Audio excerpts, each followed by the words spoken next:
अब काहे ढारो ही तोलुरवा सोना अपन ससुराल हो गेला।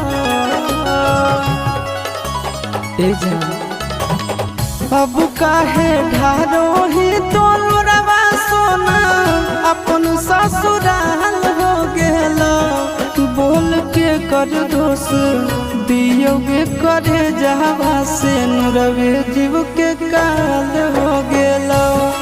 बोल के कर दोष दियोगे करे जहवा से नुरवे जीव के काल हो गेला।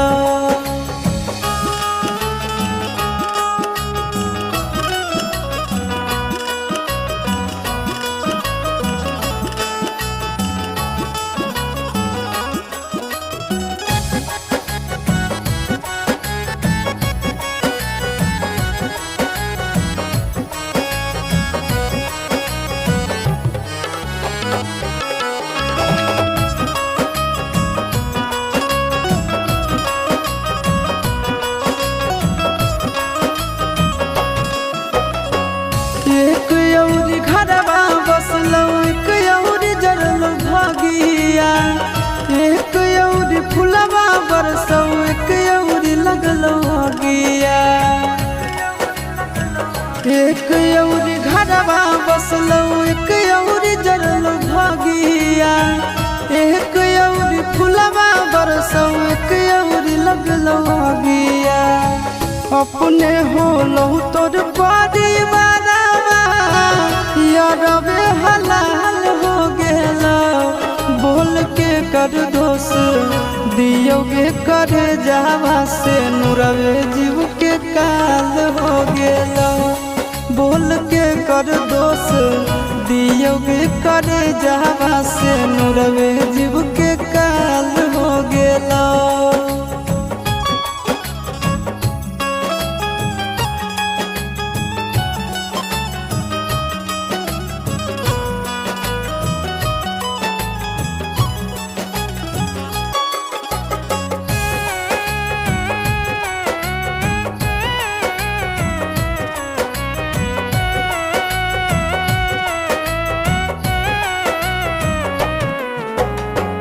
ससुरा के लोगवा हंसौ नैहर के लोग रोबो।